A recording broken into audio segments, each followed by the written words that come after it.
அளவற்ற அருளாளனும் நிகரற்ற அன்புடையவனுமாகிய அல்லாவின் பேருதவியால் ஆரம்பம் செய்கின்றேன். அல்லாவின் நல்லடியார்களே, கண்மணி நாயகம் ஸல்லல்லாஹு அலைஹி வஸல்லம் அவர்கள் மஸ்ஜிதில் அமர்ந்திருந்தார்கள். திடீரென்று நாயகம் அவர்கள் புன்முறுவல் பூத்தார்கள். அதனால் அன்னாருடைய முபாரக்கான பற்கள் வெளியில் தெரிந்தன. ஹல்ரத் உமர் ரலியல்லாஹு தஆலா அன்ஹு அவர்களும் அங்கிருந்தார்கள். அவர்கள் நாயகத்தை பார்த்து கேட்டார், நாயகமே, நீங்கள் புன்முறுவல் பூத்ததற்கு காரணம் என்ன என்று கேட்டார்கள். நாயகம் அவர்கள் கூறினார்கள், 2 மனிதர்கள் அல்லாஹு தாலாவுடைய சன்னிதானத்தில் ஆஜராக்கப்படுவார்கள். அதில் ஒருவன் கூறுவான், என்னுடைய சகோதரனால் நான் பல சிரமங்களுக்கும் தொல்லைகளுக்கும் அநீதிக்கும் உட்படுத்தப்பட்டு விட்டேன், அதனால் அவர்களை நான் பழிவாங்குவேன் என்று சொல்லுவான். அப்பொழுது அல்லாஹு தாலா கூறுவான், ஓ மனிதனே, இவனை பழிவாங்கி நீ என்ன செய்ய போகின்றாய்? இவ்விடத்திலே நன்மைகள் ஒன்றும் இல்லையே, அவனிடத்திலே நன்மைகள் எதுவும் சேகரத்தில் இல்லையே என்று கூறுவான். அதற்கு அந்த மனிதன் சொல்லுவான், இறைவா, அவனிடத்தில் நன்மை இல்லை என்றால் என்ன? அவனுடைய பாவம் இருக்கின்றதல்லவா, என்னுடைய பாவத்தையும் சேர்த்து அவன் மீது சாட்டிவிடு என்று சொல்லுவான்.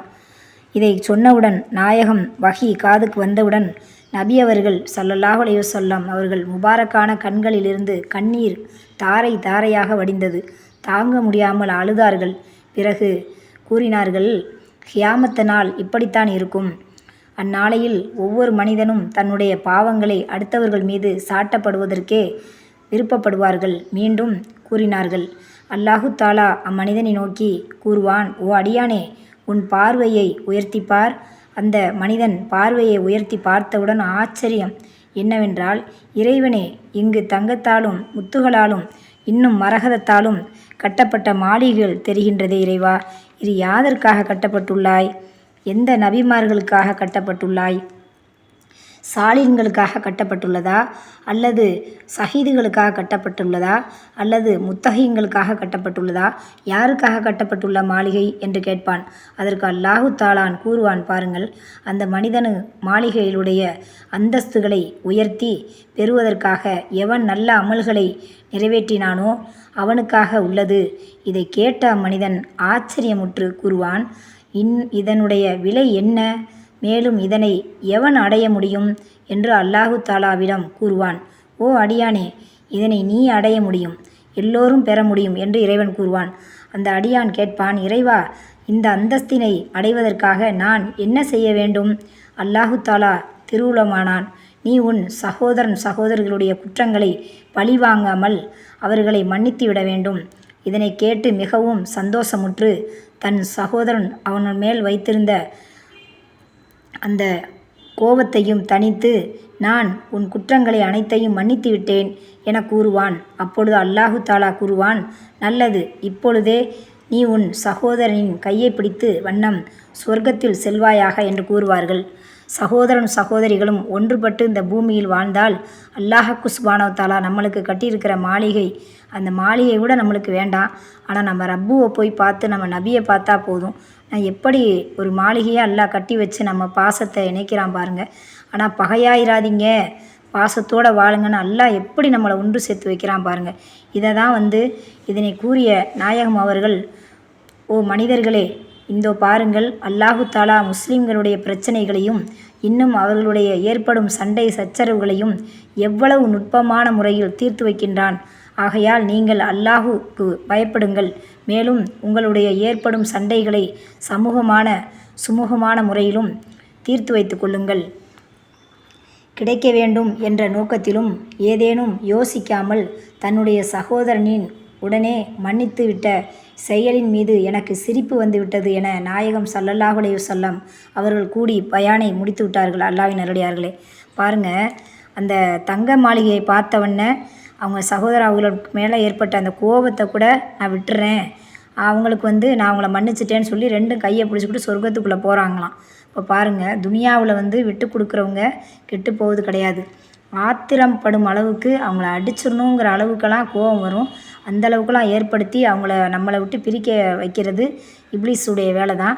ஆனால் அல்லாஹ் பகைமையை ஏற்படுத்தக்கூடியவனுக்கு பாசத்தையும் ஏற்படுத்தி வைக்க முடியும் அப்படிங்கிறது இந்த ஹதீஸ் நபி ஸல்லல்லாஹு அலைஹி வஸல்லம் அவங்களுக்கு அழகாக நம்மளுக்கு புரிய வச்சுருக்காங்க. இதுலேருந்து நம்மளுக்கு என்ன தெரியுதுன்னா, துனியாவுடைய விஷயத்தில் சில விஷயங்களை மன்னிச்சுக்கோங்க. ஒருத்தருக்கு ஒருத்தர் அதுதான் கடைசி மட்டும் அவங்க மூஞ்சிலே நான் முழிக்கா போக மாட்டேன், மௌத்தா போனாலும் அவங்கள நான் பார்க்குறதா இல்லை அப்படின்னு சொல்லி எத்தனையோ இடங்களில் அவங்க இறந்து அல்லாட்ட போயிருப்பாங்க. அதுக்கப்புறம் அழுது புலம்புனாலும் அவங்க திரும்பி வரமாட்டாங்க. அப்போ கூட மறுமை நாளோட அவங்கள எழுப்பி கேள்வி கேட்கும்போது அப்போயும் அவங்கள வெறுத்தவங்களாவே பார்த்து நரகத்துக்கு போகிறதுக்கு தயாராக இருப்பாங்க. அந்த மாதிரி ஒரு நிலமை முன்கூட்டியே வந்துடக்கூடாதுன்னு தான் கண்மணி நாயகம் ஸல்லல்லாஹு அலைஹி வஸல்லம் அவங்க எச்சரிச்சிருக்காங்க.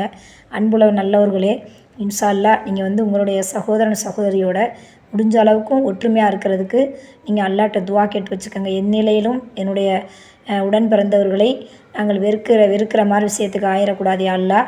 அவங்களுடைய பாசத்தை பெற்றவர்களாகவே நாங்கள் இங்கேயும் துனியாவிலையும் நாங்கள் ஒன்றா வாழ்ந்து சொர்க்கத்துலேயும் நாங்கள் ஒன்றா எழுப்பப்படணும். இங்கே நாங்கள் என்னுடைய தாய் வயிற்றில் நாங்கள் எப்படி பிறந்தோமோ அதே போல் அங்கே நாங்களும் சொர்க்கத்தில் ஒன்றா அடையணும், உன்னையும் பார்க்கணும், கண்மணி நாயகம் ஸல்லல்லாஹு அலைஹி வஸல்லம் அவங்களையும் பார்க்கணும் அப்படிங்கிற ஒரு நல்ல ஒரு கோரிக்கையாக இந்த ரமலான் மாதத்தில் வச்சுக்கோங்க. அக்கம் பக்கத்தில் உள்ளவங்க நம்மளுக்கு இடைஞ்சல் செஞ்சாலும் அவங்கள்ட்டையும் முகப்பத்தாக நடந்துக்கோங்க. அக்கம் பக்கத்தில் உள்ளவங்கள்ட்டையும் நம்ம முகப்பத்தாக நடக்கணும். அவங்க மேலே பாசம் காட்டணும். அவங்கள எந்த நிமிஷத்துலையுமே காயப்படுத்திடக்கூடாது.